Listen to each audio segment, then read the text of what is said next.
Assalamualaikum warahmatullahi wabarakatuh. Salam Om Swastiastu, Namo Buddhaya, salam kebajikan. Selamat malam dan selamat datang di acara podcast show. Yang terhormat kepada Dr. Istihar Rahmadinda yang telah berkenan meluangkan waktunya untuk hadir bersama kami dan juga teman-teman dan kakak sekalian yang saya sayangi. Terdapat sebuah berita dari Komnas Perempuan yang menyebutkan bahwa 159 perempuan menjadi korban femisida sepanjang 2023.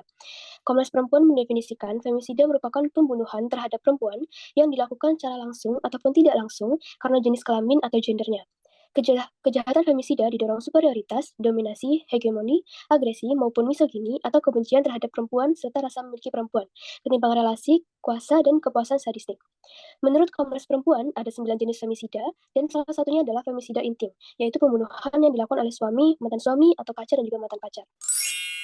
Jadi honor based violence atau kalau di bahasa Indonesia seperti yang tadi udah dibilang ya, kekerasan dalam kehormatan, ya memang ini, cukup luas ya, yang pasti memang adalah segala tindakan yang membahayakan yang dilakukan di luar kehendak orang tersebut yang didasarkan atas pertama memang perbedaan peran.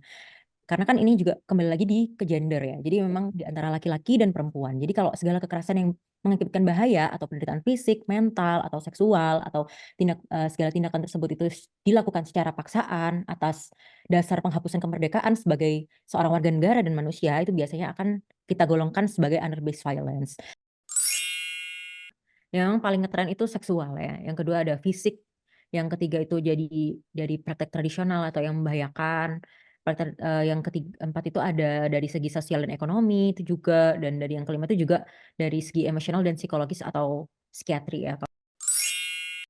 Sebenarnya banyak ya, itu memang yang pertama mungkin kalau di Indonesia sendiri itu budaya.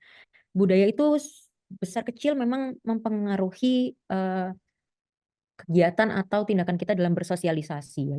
Yang kedua memang menurut saya dari segi hukumnya kita ya, akar masalah itu di hukum Indonesia sendiri itu tidak kuat. Ketika ada laporan-laporan atau apa ya, bentuk kejadian nyata dari honor based violence, kita nggak bisa melakukan hal apa-apa karena hukumnya tidak jelas. Jadi tidak merasa ada yang dirugikan. Yang kedua juga, yang menjadi korban nggak lapor ya, takut untuk lapor.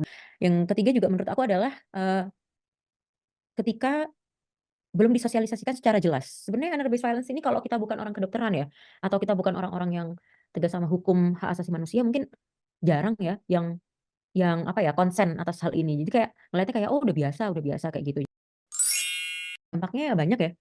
Ya kalau misalnya kita lihat sendiri yang pertama ya tadi dari segi diri sendiri dulu. Kalau dari segi diri sendiri kan pasti sebagai korban kita merasa dirugikan, baik secara fisik maupun material maupun, mental ya. Jadi, dari dalam segi seksual aja, eee ternyata dilakukan kekerasan fisik atau pemerkosaan, pasti kita juga merasa dirugikan. Jadinya makin ada, kita nggak mau menerima anak tersebut, kita misalnya korbannya hamil, jadi kita juga melakukan aborsi yang tidak, aman. Yang kedua juga pada korbannya sendiri juga bisa menularkan korban maupun pelaku juga bisa menularkan, bentuk penyakit menular seksual ya kan.